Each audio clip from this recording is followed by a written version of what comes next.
We're going to get to the major speech on sentencing reform that Attorney General Eric Holder delivered this week. But to get there, we really need to start here.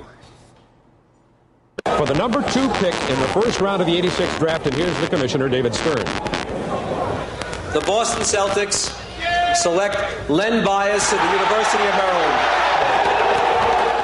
There was only one college basketball player in the Atlantic Coast Conference who was more dominant than Len Bias in the 1980s, and his name was Michael Jordan.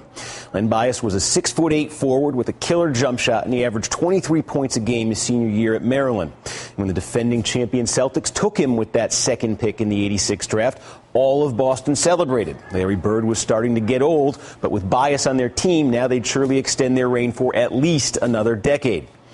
But 36 hours after that draft, Len Bias was dead. The cause, cardiac arrhythmia, the culprit, cocaine. His death stunned the sports world. Leonard's only vice, his college coach, Lefty Driesell, had said just a week before, is ice cream. And it shook the whole country. Remember, this was the 1980s. Crack was moving into cities. Crime, violent crime, was exploding.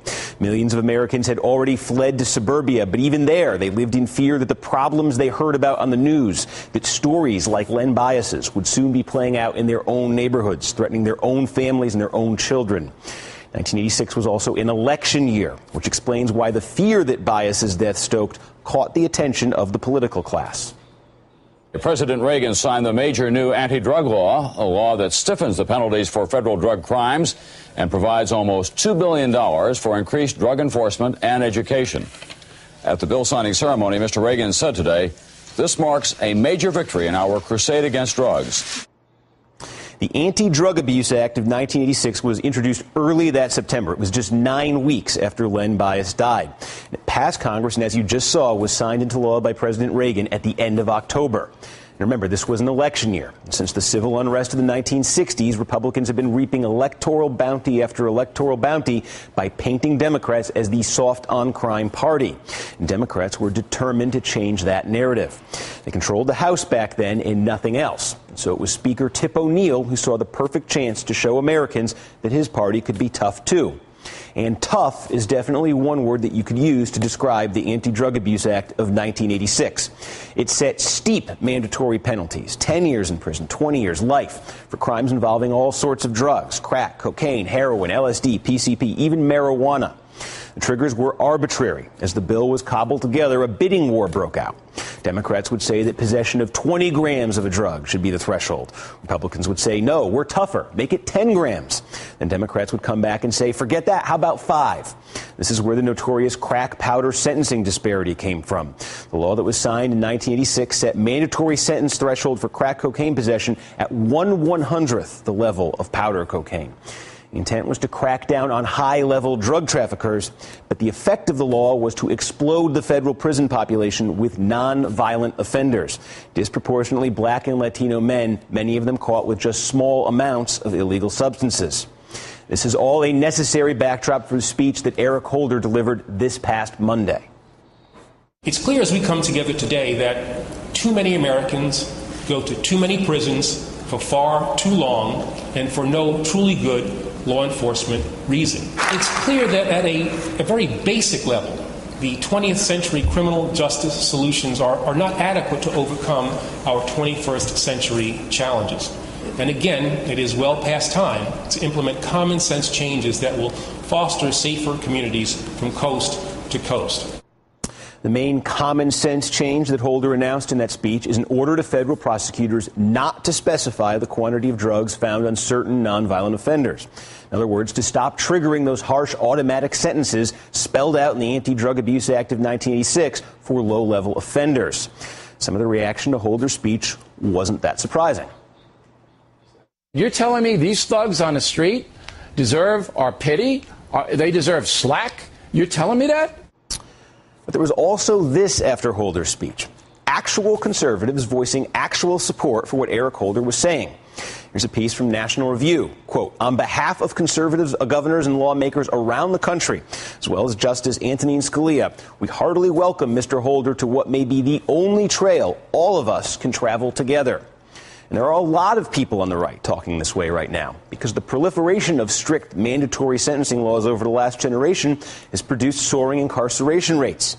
And those soaring incarceration rates have come with a price tag, which is why even deeply red states like Texas have embraced the same kind of approach that Eric Holder talked about this week. Why some very conservative politicians in Washington, like Kentucky's Rand Paul and Utah's Mike Lee, were calling for federal sentencing reform even before Holder spoke up. So what we watched play out this week was a break from what's been the norm since Barack Obama became president. There was some knee-jerk, over-the-top opposition from the right to Holder's speech, but there was also support for it from a lot of Republicans and a lot of other Republicans who just said nothing. But is it a bigger break than that even? There were voices in 1986 and for years after 1986 pleading with Americans to rethink that law. But there wasn't much room for them in either party. The modern Republican Party was built on being tougher than those liberal softies on the other side. Democrats became obsessed with disproving that claim. It's where stiff mandatory sentences, where 3 strikes and you're outlaws, where punitive measures like the Anti-Drug Abuse Act of 1986, where the incarceration of more than 2.4 million Americans, it's where it all comes from. The question is whether we've reached a new place, whether the tougher on crime imperative that drove both parties for a generation is giving way to a new consensus, one that doesn't automatically assume that the most punitive response is the best response, and one that leaves room for what Eric Holder called common sense. Have the politics of crime changed, and have they changed for good? I want to ask my panel, and I'm here with Eleanor Clift, a contributor to Newsweek and the Daily Beast, Congressman Hakeem Jeffries, a Democrat from New York, Republican strategist Reverend Joe Watkins, a former White House aide to President George H.W. Bush, and Paul Butler, a former federal prosecutor, now a professor of criminal law at Georgetown University, and author of Let's Get Free, a hip-hop theory of justice. Thanks, everybody, for joining us today. What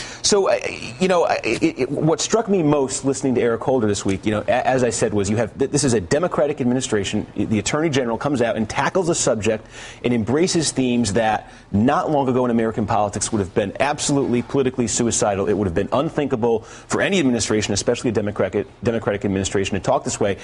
I guess my first question, Paul, is how significantly have things changed from a generation ago? A huge sea change, Steve. I saw the movie The Butler last night about this heroic journey in the civil rights movement of African Americans from lynching, segregated schools, Jim Crow. If we think about African Americans in the criminal justice system, 1920s, 30s, 40s, those were the good old days, because now the disparities are much worse. More blacks in the criminal justice system now than there were slaves in 1850. 1 out of 3 young black men on his way to prison. So something has got to be done. That's why the Attorney General was stepping up. But it was, Eleanor, thinking back to, we showed 1986 in there, and you can go through, Bill Clinton embracing 3 strikes and you're out in the 1990s. What has changed sort of culturally and politically to allow this kind of space? Well, there's an opening there because the Republicans have now moved on to tough on terrorism, and they're not obsessed with tough on street crime, and street crime has plummeted. I know celebrity murders make the news, and Chicago certainly has had more than its share of murders, but big cities overall are a lot safer than they once were. And the political touchstones, 1988, the race, George H.W. Bush against Michael Dukakis, that was seared into every Democratic, big D Democratic mind. Willie Horton. Well, Willie Horton, yeah. That's right. The tactics that were used in that, and that Dukakis and the Democratic Party was portrayed soft on crime. So Bill Clinton comes along, 1992. He takes time off the campaign to go back home to preside over the capital punishment of a mentally retarded Ricky Ray Rector, right, who wanted to save his dessert until later. Now, Clinton, in his defense, has said that he wasn't mentally retarded when he shot a cop. That he then turned the gun on himself. So that was kind of Clinton's rationale. But nonetheless, that helped shift the Democrats away from this label of soft on crime. And now there's an opening because Republicans want to save money, and they see how this is crippling, the cost of incarceration is crippling cities and states and the federal government. And so I think there's a wonderful political opening here, and you have right and left joining together. And the cases people put behind bars for 10, 25 years for really minor crimes where they don't hurt anybody, they only hurt themselves. It's heartbreaking. Well, you mentioned the Willie Horton ad, and I just want to sort of illustrate for people, anybody who's forgotten or didn't live through it, what the political climate was like, just a generation ago. This is the infamous Willie Horton ad. It wasn't technically the Bush campaign that ran against Dukakis, but it basically was, and here's the ad. Bush and Dukakis on crime. Bush supports the death penalty for first-degree murderers. Dukakis not only opposes the death penalty, he allowed first-degree murderers to have weekend passes from prison. One was Willie Horton, who murdered a boy in a robbery, stabbing him 19 times.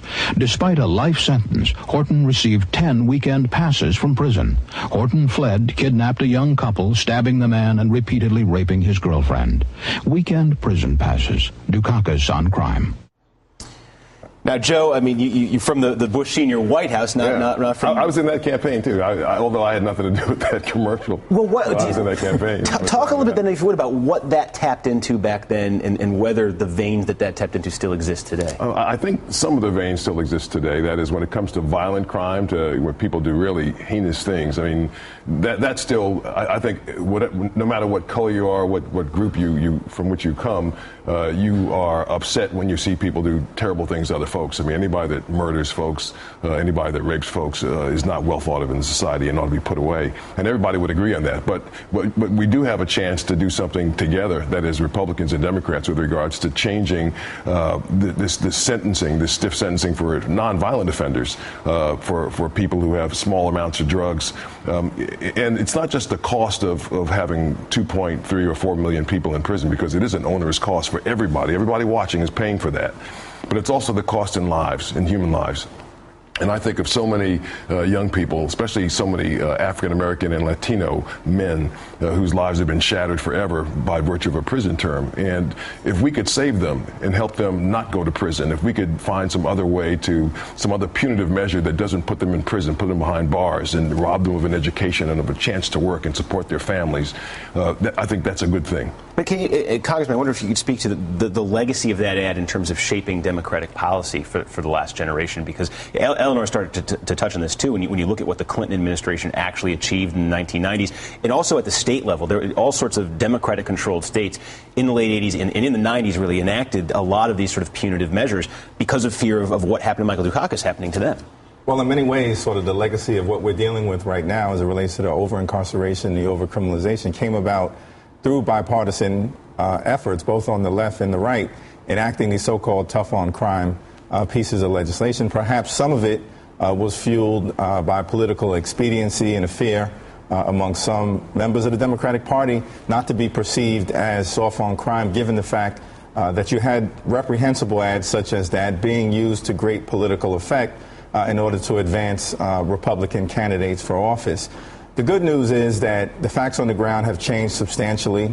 The crack cocaine epidemic is over. Crime throughout big cities all across America has been reduced dramatically. The prison population is clearly unsustainable fiscally. Many have come to view it as morally reprehensible.